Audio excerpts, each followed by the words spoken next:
Welcome to Amplify, the personal brand entrepreneur show. Today on the show, Bob is speaking with Scott Turman. It's a sniper rifle, not a shotgun.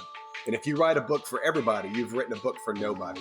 You really should try to write a book for less than 5,000 people in the entire world. Because when they read it, they should think, this book is written for me. Everything that this person's saying sings to me because I have these problems. How did I reach these conclusions? What is the problem? How do I solve it? It's a very similar kind of recipe for writing a book. And in my opinion, you've really got to write it for that exact target market if you're going to succeed. Hi there and welcome to the Personal Brand Entrepreneur Show. My name is Bob Gentle and every week I'm joined by amazing people who share what makes their business work. And if you're new to the show, take a second while you have the app open and you just hit play to also hit the subscribe button. And if you're on an iPhone, that's the plus or the follow icon. That way you won't miss another episode. Before I jump into introducing this week's guest, just a quick reminder once again that after nearly 200 of these interviews, I've learned a thing or two about what makes the personal brand business work online. And it turns out the success does leave clues, and I want to offer you a map. So if you head over to my website, you can grab your copy of the Personal Brand Business Roadmap. It's everything you need to start, scale, or just fix your personal brand business, and it's yours for free as a gift from me. Now, as everybody's probably aware, personal brand business is all about building your authority. This is really what's at the foundation of it. Once you have your authority, you can focus on building your visibility, and then you can work on your profitability and through monetization. But at the very heart of this is your authority. And the root of the word authority is author. Or have I got it the other way around? I'm not sure. But what I know for sure is that when I hear somebody's an author, I pay attention. I listen to them. I take them a bit more seriously. And I take at face value that they are probably an expert in whatever it is they've been writing about. So books, authorship, and demonstrating your leadership is something that I pay attention to. So this week, I am thrilled to welcome Scott Turman to the show. Scott's business is really focused on authors and authorships. And this is something that's on my mind a lot. It's something that always impresses me. So Scott, welcome to the show. We have a lot to talk about. Thank you for having me. So for the listener who doesn't know you, why don't you start just by telling us a little bit about who you are, where you are, and what it is you do in this particular space. Well, my name is Scott Turman. I reside in Maitland, Florida, which is just north of Orlando. And for 25 years, I've been just building software and technology and teams. And I started at NASA 25 years ago and then kind of worked my way through the Fortune 500s and 50s and 10s in and around Florida. And then about 2.5 years ago, I realized I was sick to death of technology. And I've been trying to write a book for a bazillion years. And I had contacted someone who was, had been written a lot of books. And, it was kind of the height of COVID. And we had kind of worked out this process of basically her interviewing me, she's an actual writer where I am simply an entrepreneur. And I kind of see the angles, and I know how to hire people and do payroll and pay taxes and all those kind of things. Zoe Rose, my business partner, is the kind of the brains behind the actual process of this push and pull process of writing a book. And we worked out this process where through weekly interviews, we just kind of pull the book out of the subject's head. 3 to 4 months later, you have a manuscript. We have editors and writers and all the things that go along with it, sand it down, make a cover, and then publish it. But so I long story short, 2.5 years ago, I had a midlife crisis, decided I want to do something different, and here we are. I think there's an awful lot to unpack there, and I'm going to start at the beginning. One of the things that struck me doing my research was you're a dyed-in-the-wool nerd, which I love. That's a fact. And that caught my attention for a few reasons, because within the personal brand business world, I think there's a lot of people come from arts backgrounds, they come from the creative industries, or they come from business. But the people with a deep tech background, they tend to stay in the shadows a lot of the time. They don't normally like the limelight. So I am interested to pick into that a little bit with you. I'm also quite interested to find out specifically how that was for you as a person, because there's also quite a shift in terms of a change of identity there, which I think is important for a lot of people to understand, because pivots can be painful for lots of different reasons, practically, but also emotionally. And that change of identity, especially for somebody that has always been a developer, to suddenly have an identity that's something slightly different from that. That's a bit of a jolt, I imagine. But let's start with the books side of things. You said you were trying to write a book for a bazillion years. So for the listener who maybe isn't quite in the place where they've decided a book is a good idea, what was it that triggered the desire to write the book? Never mind the actual process of it. Why a book for you? So at the time, I had 18 employees, technology employees, and been doing that for 10 years as kind of a consulting company. And at that time, and still to this day, it's very difficult to find engineers, developers, to hire them. A, they're very expensive, and B, they're little. The trust needs to be kind of gained and built, before they'll just jump on a contract with you, so to speak. So I decided the best way to earn their trust was I was going to write a book on salary negotiation for nerds. It's the one area that we do terribly because we're just, we're fairly trusting folks, and the technical recruiters of the world and HRs of the world, they're there to try to drive you down, basically get you for, as low as they can, which is diametrically opposed to what you're trying to do, which is try to make the most money. So I wrote a book, and I don't know how much, I don't know how family friendly it's fine. the You can show do is. it. It's fine. I know what you're talking about. You go for it. Okay. So the name of the book was Stop Getting Fucked by Technical Recruiters, Nerd's Guide to Salary Negotiating and Benefits. It basically was kind of a way of trying to get the technologists of the world and the nerds of the world to kind of trust me that I had their best interests in mind. And, I sold a couple thousand of those books, in about a 4 or 5 month period of time, on Amazon, Barnes and Noble and such. And it definitely allowed me to expand my business at the time that I really had that need. And that was my impetus for writing. Now, what I didn't realize was that it did way more than what I originally thought it would. For instance, if you do a search for my name, Scott Turman, on Google, you'll see that Google places me, has my own knowledge panel. It's almost like how Google gives a shortcut for people's information. There's my pictures, my name. I think it says author or entrepreneur. It's very similar to an actual famous person, which I am not. And I started kind of digging into it and branding and kind of understanding what the heck just happened. I started getting these interviews and that I could never get before. I started getting quoted in newspapers and magazines and such. I could never get that done before. And it turns out when people were looking me up, or these reporters were looking me up, Google would show them, oh, look, it's Scott Turman, this yada, yada, yada. Basically owning my own brand. And then I kind of backed into this kind of larger world of personal branding. And here we are. A couple years later, it's definitely, it's where I want to be. I mean, all I do is interview astronauts and senators and entrepreneurs and really amazing people for this, it's really my full-time job now. Nice. I had a look at these knowledge panels earlier today. I was reading what you'd written about those, and I'll be honest, I didn't quite get to the bottom of it yet, but I get the impression they have to pull data from significant sources. It's not something that you can just rock up and create yourself. So no, you could trigger them. There is a man by the name of Jason Bernard, who's an Englishman. We helped develop his book 6 months ago, and he is basically kind of the world authority on this subject.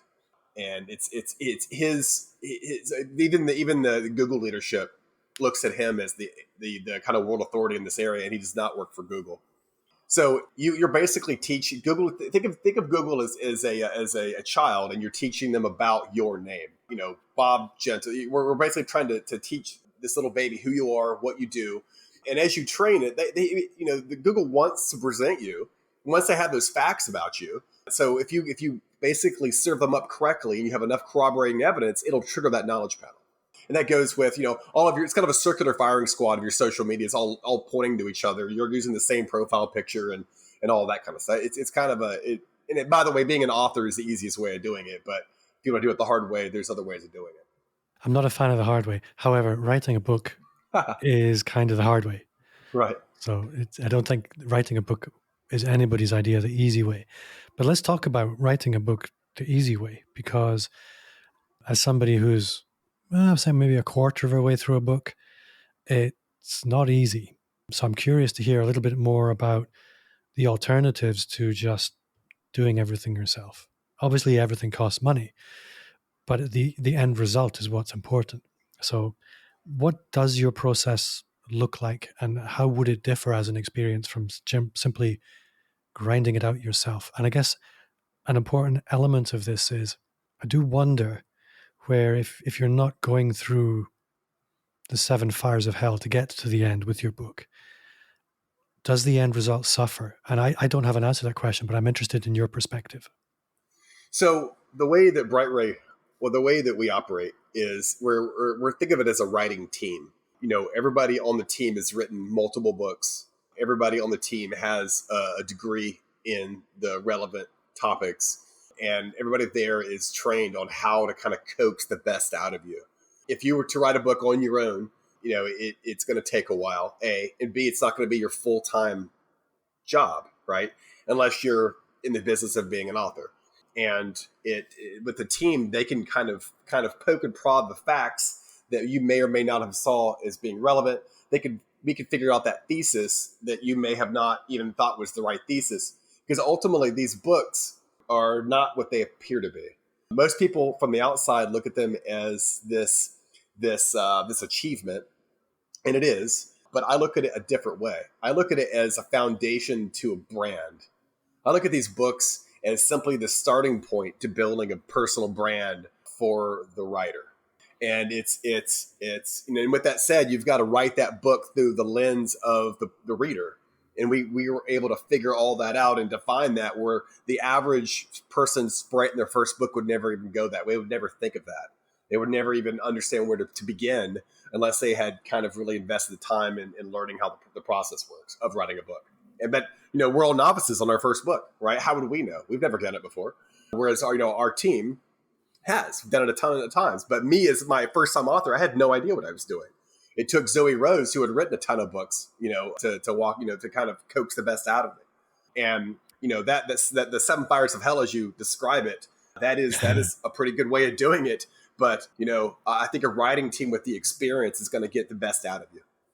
I think it also depends on who you are, why you're writing the book, and what your goal is. If you're a business owner and you take efficiency seriously and you delegate, then working with a team to produce your book makes perfect sense. If you're a starving business owner or somebody that's at the very beginning of their journey and you look at a book as a route to growing your authority, then maybe you are going to have to sort of tough it out. But if you have a modestly successful business, it does make sense to bring people in to help you get to the result rather than giving up the thing that really is your zone of genius, potentially for 3 to 6 months in order to get to the same result. How much opportunity cost are you wasting, I guess? Right. And also, what are the odds of it being any good? What are the odds of you keeping on focus? What are the odds of you telling a story correctly and doing it in such a way that's entertaining? The odds are very low. I'd say they're very close to zero of that book being amazing the first time. Now, the second time, you're going to get, if you were doing this on your own, you'd maybe have an editor. You'd probably have someone you do the project with. You'll get it right, but it's just going to take a little bit longer to get it right the first time. And that's kind of what we do, is we get it right the first time. If you maybe just explain to me what the process would look like if Bob Gentle comes along and says, I have this idea for a book. What does the conversation that follows look like? Typically, the very first, we've already gotten past we've all agreed that, Brightway is going to help you write your book. And that's like that day one, the first 3 to 4 meetings is going to be working out a thesis.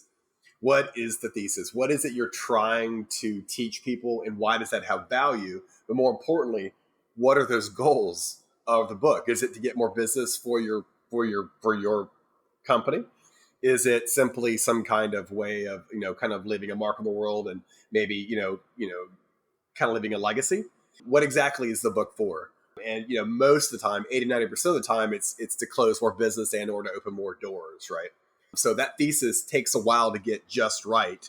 And then that lens of who the actual reader is going to be takes a while to get correct too. Oh, well, I'm in the HR business. Okay, well, you're looking for, HR professionals is kind of the person you're trying to reach. Or I'm an accounting professional and I'm looking for people, founders of companies to use. Right? Well, the founders are probably the customer you're trying to, who will be reading this. That is your target audience. Well, it needs to be written for that target audience. And, that back and forth takes a while to get just right. I don't often ask questions about money on the show, but I think my listener wouldn't really forgive me for not asking what for them is probably a really obvious question. Obviously, we're talking about a lot of work here. This isn't something you can just do in a weekend. And if you're doing it yourself, like I said, it's a 3 to 6 month job. So if you are delegating something that for you would be a 3 to 6 month job, you've got to expect it to cost some money.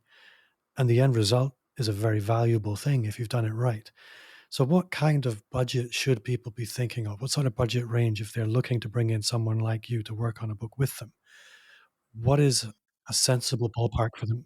So the sensible ballpark, if they basically show up with a broad understanding and thesis and basically in hand, they kind of understand the general outline of what they're doing, meaning that, I'm writing this book to get more business for X or Y, kind of starting from scratch. Because remember, we're building a product together. Yeah. We charge 25,000 US dollars over a 4 to 5 month period of time. And that's, if it's 4 months, it's $6,250 a month for 4 months, it's just kind of a range, our next closest competitor, I believe, is 60,000. And then the next closest competitor beyond that, it's 120,000. So, our kind of range is between 20 and 35, depending on the length and breadth of the book. It isn't actually all that expensive when you know what the market looks like. I mean, I know other people in your space who do similar things. It won't be the same thing. And your pricing is where I would have expected it to be. The reason I ask is purely for the listener to break any assumptions that they might have that it's either way more or any sort of fantasy that it might be $5,000, because that's just unrealistic. I know what it costs just to hire an editor to go through your work afterwards, and that's going to cost you $5,000. So I think the vast majority of the people doing this, they're called ghostwriters. We're not ghostwriters. We do this through an interview process, right? A ghostwriter is going to come to you with a list of questions. They're going to try to form this very vague kind of thesis, and they're going to pump out 30, 40,000 words, with a little bit of back and forth. They're going to have you read it. You're going to approve it, and you're going to move on. We do weekly interviews where we're literally pulling out every single thought and thesis and chapter outline out of your head. And that is not the same as a ghostwriter. We are not ghostwriters. We are kind of writing partners. Yeah. I think it's important to maybe look at what this can do for you. So you've gone through the work, you've produced the book. We've done this because we want to establish that authority in the personal brand. We want people to connect with us differently. We want people to understand us differently. Do you have any sort of anecdotes of this was somebody's life before, this was somebody's life afterwards? I mean, you obviously have your own story, but how has that been for some other people you know? So it all depends, right? There's some people come to us who are already, who are just recently retired from a Fortune 500 or 50 or 10. And they're typically, they're just trying to go to their next life. And this book is kind of that vector, that bridge into their next consulting career or whatever it is they're doing. And a lot of those types already have a following. They already have, tens of thousands of people they can kind of go to. And this book is just kind of that social proof, right? There's the small business entrepreneur, who has a business and simply wants to be known for, I don't know, pick a subject, technology, security as an example. And this book is a vector onto speaking circuit. It's a way to get that knowledge panel triggered. So when people look you up, that what is a fallacy of appeal to authority, right? Google's the authority. They look you up on that authority and they find your own knowledge panel. That is you've won the branding game as far as I can tell. So my definition of personal branding probably not the same as everybody else's. My definition of personal branding is a verb. It's the act of creating a brand, a personal brand. It's not what you find. It's the every day, all the hours it takes and the actual act of creating that brand. And if you've triggered that knowledge panel and you control that top 50 of Google, and every time someone drills into any of those links, they find you quoted on Forbes or Wall Street Journal, you've won the personal branding game because they would want to do business with you. You've shaped that, what they find, and that actual act of shaping it, and the outcome is they want to do business with you because you've all the correct signaling has been done. I have a really useful story here. I used to have an office which was next door to our car valet, or car valet. I don't know how you say it in the US. It's a company that cleans very expensive cars. Right. And there was a guy came in with a really nice Ferrari, and I was in having my car, which was not expensive, cleaned. I just happened to be next door, and I got a good deal. But I got speaking to the guy with the Ferrari, and I said, "So what is it you do?" And he said, "Oh, I wrote a book." And he gave me this book. It was maybe half an inch thick, tiny little book about customer service. And he said, "I wrote this book, and I haven't had to do a single piece of marketing since then. I just go around the world talking about customer service. Inquiries, they come out of nowhere. I send people this book, and it just turns into money. It's amazing. Best thing I ever did." And I've never forgotten that. And I now know an awful lot of authors. The authors that have been in this show, they're very, very smart people. But I know lots of authors who are not that smart, but they still have incredible businesses driven by books that are okay. And I think this is, for me, the really powerful thing about writing a book is it does stamp your credibility in a way that nothing else can. I just thought it was an important thing to reinforce. And yes, you're absolutely right. It does craft a personal brand like nothing else can, really. Yeah, if you were to say a personal brand is what people say about you when you're not in the room, this book is out there talking about you a lot, loudly, and not much else can really be the silent ambassador for you in the same way that that book can. Yeah, it's interesting. So when someone would apply to my technology company, the very first thing I would do is I would FedEx them, and I wanted them, right? I'd FedEx them a copy of my negotiating book, right? So they would kind of gain that instant credibility and trust for them to come work for me. When we have these inbound calls and we have these kind of Zoom calls with these prospective authors for the first time, the very first thing I do is I FedEx them a copy of our book, right? How to Build a Brand with a Book is the name of it. It helps close business.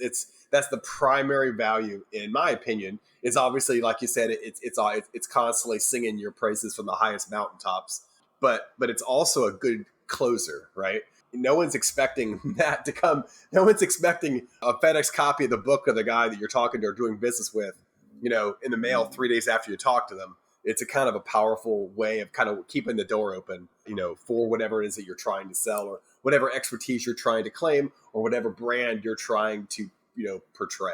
Yeah, they're going to have to want very hard to climb past you to somebody else in order to make that effort because, yeah, you really have put yourself in a category of, well, maybe not in your space, a category of one, because I imagine that's a tactic that's quite commonly employed. But the fact is, you're the one that sent them the book.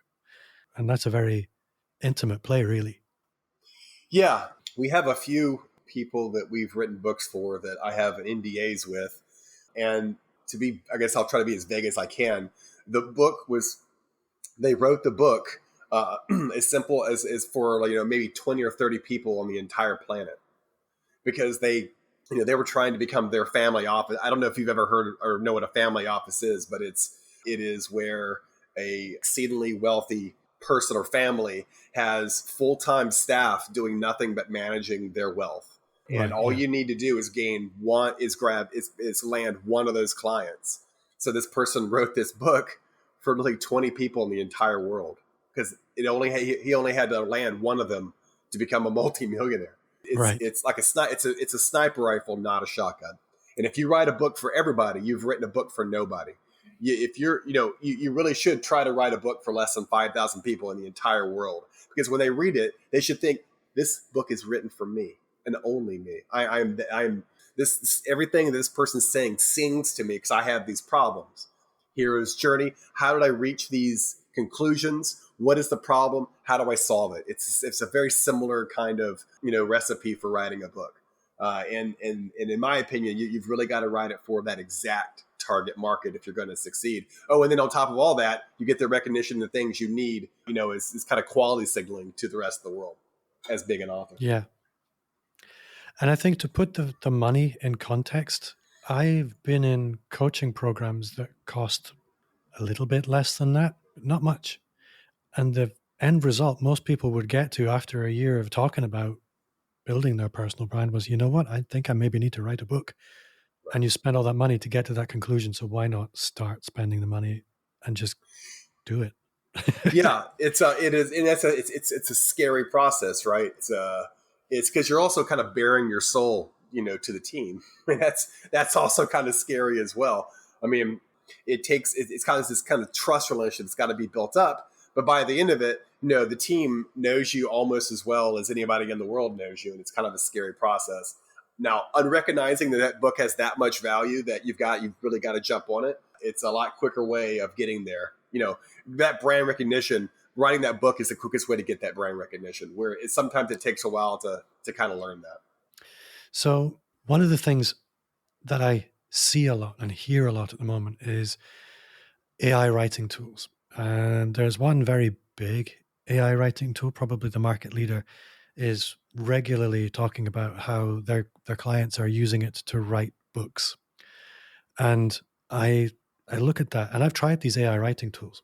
When it produces a piece of content for me, I think, yeah, it looks very clever. The text reads well. It's punchy and poppy, and yeah, it's logical. It kind of makes sense. But it's not me. I didn't write that. If the AI tool hadn't come up with it, I would never have said it. I would never even have gone there. So why would I put this out into the world? Now, I know working with a team like yours is quite different. There's no AI, but how do you ensure that you still capture the essence and the spirit and the voice of that person that you are working with? How does the spirit still come through? We spend an inordinate amount of time learning that person's voice. There's a couple of ways of doing that. When we do the Zoom calls, every single word is obviously recorded. We have a bot that goes back in and separates out the interviewer and the interviewee. So it'll just, it'll say Bob Scott, everything you said, everything I said, it'll actually turn it into text. You can run that through a histogram or a bar chart, and I can see the phrases and words that you use the most. And I can kind of get an understanding of these cyclical kind of phrases and phrasing that you use. I mean, it's to the point when that first chapter is exceedingly important to get just right, because once we get the tone right, the whole book will be correctly toned, right? It'll sound like the person that we're writing the book with. And also remember, we're not ghostwriting this. We are coming up with the ideas with the person, and then we're simply pulling out the phrasing and the stories and and all the things that goes into that chapter from the person. We're simply sanding it down to where it's more interesting, it's phrased correctly, grammatically perfect, and meets that chapter's goals. And a bot can never do that. Just an AI may be able to kind of come up with some phrasing, but that thesis, they will understand the thesis. They will really understand how the rise and fall of how stories are written, what humans find interesting. And it may happen one day, but we're not there yet. I'm still thinking about this histogram of my phrasing. I think I would be paralyzed if I saw that. That would tip me over the edge. I would never be able to speak again. Never show me that. Yeah, it's and that's the thing. It's not as weighted as you would think. In cryptography, when we're trying to hide things in an encryption, we try to flatten out the histogram where everything that's encrypted looks exactly the same as far as patterns are concerned. And you would be surprised that there's a skew on the histogram that kind of, there's maybe 5 or 6 phrases and words that constantly come back. It's not as thick as you would think it would be. I'm really glad. I'm really, really glad, because that was starting to really hurt. So speaking about histograms and nerdology and NASA and cryptology, are you the guy that hit all the UFOs? No, definitely not. And I've never seen anything weird either. But looking at, as I said right at the beginning, coming from a technical background, a lot of technical people, they like to stay in the background. They don't really like, I'll tell you, here's a joke. What's the difference between an introverted developer and an extroverted developer?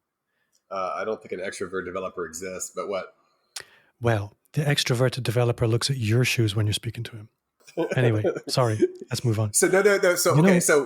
So when I was very young, I'm almost 50 years old, and when I was in my, say, at 10 or 11, autism hadn't really been classified in the same way it's classified today. I was by every measure when I was a child, I think that you would call that at least a slight type of autism, right? Maybe the Asperger's side of autism. When I was 14, I was petrified to talk to anybody. I could never make eye contact. When I was 14, my sadistic mother, I'm kidding, she's fine, she's awesome. She enrolled me in drama in high school.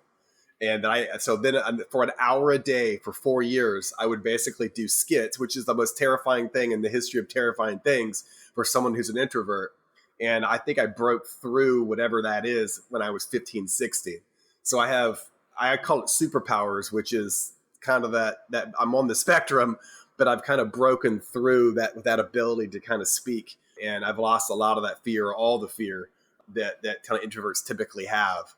So I'm not the average tech nerd in that I could be in a room full of double PhDs, but the difference is I could actually explain their ideas back to them where they couldn't even explain their own ideas to someone else. Right. So you still are a developer, but you have a foot in another world now, really. And how have you found that transition, and what were the challenges with that? Because you're not finished yet. You're really just at the beginning of that journey. You've been in it for a couple of years now, but it's a very long life still to go if you're not yet 50. So what have been the challenges, and what are you looking forward to continuing to grow?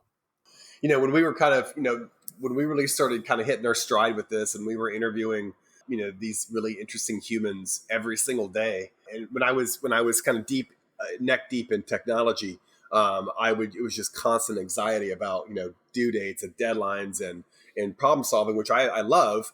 But the problem is there's always this kind of bureaucracy. If you're doing it for a large corporation, there's always this bureaucracy, and it takes forever to move. With this new life, I can pivot on a dime, and that's one of the advantages. As far as the actual pivot itself, I couldn't. It was natural for whatever reason, because I was just so sick of technology. And now I'm writing technology, but I'm doing it for this business. I'm writing this online workflow system that kind of creates, allows for the creation of these books. So I'm able to kind of do both without any of the BS related to doing it for large corporations. So no, I'm in a different spot in a lot of ways. But the most poignant is I wake up at 5 a.m., I run downstairs, I slurp down coffee, and I run as quick as I possibly can to the office. I really cannot wait to get to the office. And that's, I guess, the biggest difference is, I guess, I've lost that passion technology was. I think that's an important thing for a lot of people to hear, especially people who are our kind of age, and they've always done what they've always done, and their identity is really tied up in, this is who I am, this is what I do. And I was speaking to someone earlier today he was not in a good place, similar age to us, and he was worried that he might be about to lose his job. And I was thinking, you're not done. You could do anything you want at this stage. It's this whole thing of a lot of people overestimate what they can achieve in a short space of time, but completely underestimate what they can achieve in a longer space of time. Like 5 years, your life could be completely different if you're intentional about it. And I think you're a great example of that, because if you're not happy with what you're doing, you're not stuck with it. You're not married to it. Nobody's job is your forever job. With a little bit of creativity and curiosity, you might know nothing about what your future life might look like today. You maybe knew nothing about writing or authorship 5 years ago. Today, you're an authority, literally. And I think that's a really important role model for people to see. So yeah, I have a couple of points here. So Bob, how old are you? I am 49 years old. Okay. So the average human lives to 83 or 73, right? So I don't know. Bob, there's a high probability you're going to be dead in less than 30 years. And anybody who doesn't think that there's the clock is ticking is not paying attention. Humans are terrible at non-linear serialized kind of timelines, right? 1 year, 5 years. 5 years seems also almost insurmountable. We're terrible at large numbers, and when there's a point in your life, you've got to say, look, I've only got 20 or 30 years left. Do you really want to be doing it not running to the office? Do you really want to be doing that miserable that you've got a boss that may fire you. Do you really want to have the last 30 years of your life that way? And it doesn't have to be that way. You can make a change. You can pivot anytime you want. But there's a fact. We are all going to be dead at around 73 to 84. That's a fact. Time to make a change. If you're going to make a change, do it right now, whether you're in your 20s, 30s, 40s, or 50s. TikTok. My grandmother used to say that it's later than you think. And I never understood what she meant by that, because she died at 102. It's never really too late for her, right? At 102, but it's later than you think. We have one life, and it's time to do the right thing. It's time to do the thing that makes you happy and do it right now. And I think that's a great place to bring things to an end. And you might not know what makes you happy today, but you need to go find out. I think that's so important. So what's next for you, Scott? What are you working on at the moment? If people are listening thinking, how can I get in touch with you? How can I move forwards with you? How can I connect with you? How would you like them to do that? So I received the trademark, the American trademark for the word Bright Ray about 9 years ago. So I've named every one of my organizations is Bright Ray this and Bright Ray that. But if you go to brightray.com, that is where you can kind of read up on what we do and how we do it, and also how you can get a hold of us. You can also find me, just type my name into Google, Scott Turman, and Google will give you 1,000 different ways to make an appointment with me, or my team. As far as, it's the time is now. Time is not a year from now or 5 years from now. The time is right now to write a book. It's not 5 years from now.